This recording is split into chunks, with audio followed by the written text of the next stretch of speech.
Bonsoir à tous. Bon, effectivement, on voit bien les finances, l'environnement, l'urbanisme, tout ça est un peu lié. Et parce qu'au fond, c'est quoi Chamonix? Chamonix, c'est une vallée glaciaire qui est traversée, qui est l'Arve, une grande rivière qui traverse tout en longueur sa vallée. Et il y a deux parties, deux côtés de l'Arve, il y a la rive droite et la rive gauche.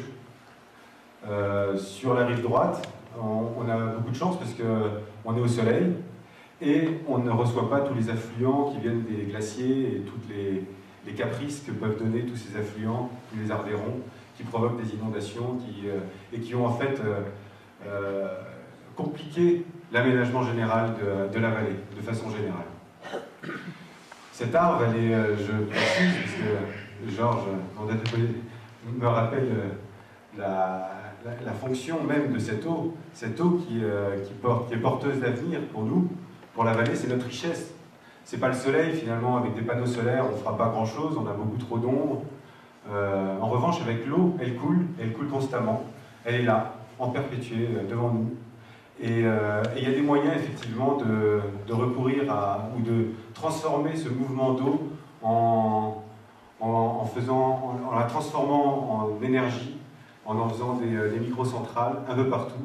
Il existe aujourd'hui des technologies beaucoup plus avancées que les moulins qu'on avait à l'époque, mais qui restent toujours des moulins, c'est toujours la même chose. Alors les grandes multinationales ont fait des cascades énormes qui demandent des dénivelés fabuleux et puis des vitesses d'eau faramineuses, mais il existe aujourd'hui des moyens beaucoup plus simples pour produire de l'énergie, produire de l'électricité, avec ce qu'on appelle des centrales à tourbillonnaires. Les premiers essais ont été faits en Suisse en 2010, donc c'est pas vieux, hein, c'est là, c'est en train de se faire. Et il faut imaginer ça comme un bassin de 6 mètres de diamètre, avec un petit dénivelé de 70 cm, on arrive avec un petit canal à alimenter. Et ça, on peut produire de l'électricité pour 25 foyers. Bon, c'est le résultat suisse. Nous, on n'a peut-être pas besoin de 25 foyers tout de suite, mais on peut imaginer mettre en place et mettre en avant déjà ce type de centrale qui permettrait d'appréhender l'avenir de façon plus sereine, notamment pour une municipalité, notamment pour l'avenir et pour la transition énergétique que le monde est en train de passer. C'est pas seulement à Chamonix, c'est un peu partout dans le monde, cette histoire d'environnement, cette histoire de pollution et cette histoire de consommation.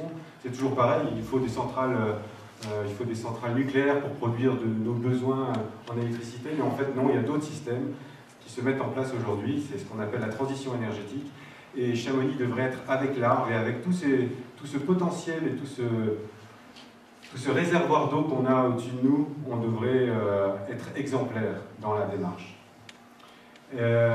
Bon, voilà pour l'eau, et voilà pour cette transition énergétique. Je pense que c'est de notre devoir de citoyen, de municipalité, de mener à bien et de donner l'exemple ce type de transition énergétique.